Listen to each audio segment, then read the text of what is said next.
I call Jenny Salisa, 5 minutes. Thank you, Mr Speaker. This social housing reform transaction mandate bill is an indictment on this government and its duties to New Zealand. This bill proposes to give Ministers Bennett and English extraordinary powers to sell off Housing New Zealand state houses. This bill will allow them to personally negotiate contracts on any terms and conditions that they like and to take any actions to ease the sales process. If this bill is passed into law, Mr Speaker, it will allow Ministers Bill English and Honourable Bennett to sell off state houses without reference to Housing New Zealand Board or to the Chief Executives or to its legislation. Mr Speaker, this government is not being straight up with New Zealanders. It pretends that there is no housing crisis and that there are no issues with our economy.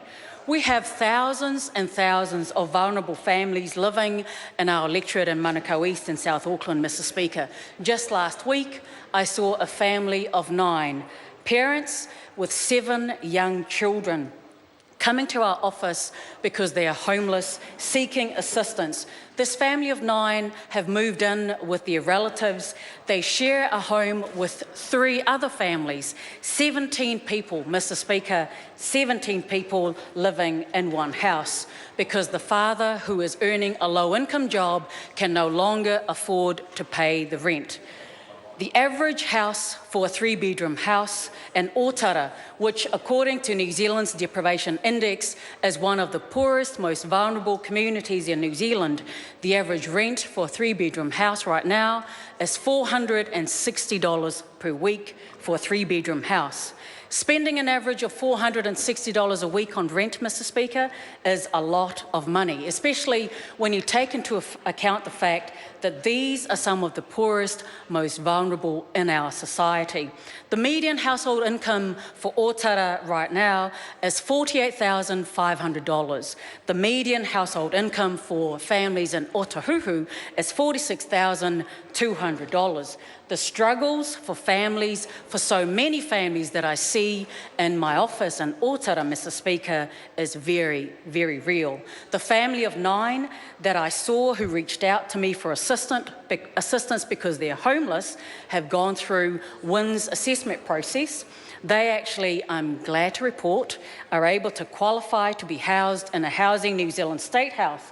However, our office has been informed that state houses in our electorate in Otara are 98% occupied, so who knows how long it will take for this family to wait and wait before they are eventually housed. Meanwhile, Ministers English and Bennett are about to flog off thousands of the state houses that we currently have. How about housing the vulnerable families that we have already on the books? How about housing the thousands who already qualify to be housed by Housing New Zealand, the thousands who have been waiting for months and months, and some of them for over a year, just to have a roof over their heads?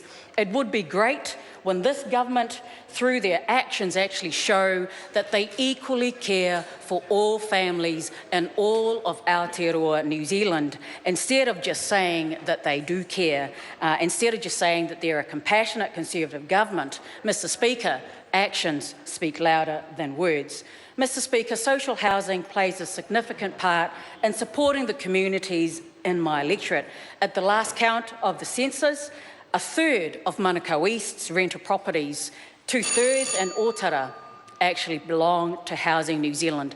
That is, in terms of numbers, 2,128 state houses in Otara, and in total in Manukau East, 3,761 state houses across our electorate.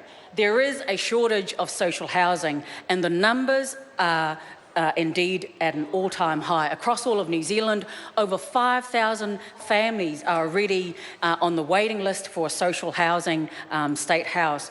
Mr Speaker, I urge this House to reject this bill, and I urge the government to give up selling our state houses, our assets, and instead to actually house our most vulnerable families. Thank you, Mr Speaker.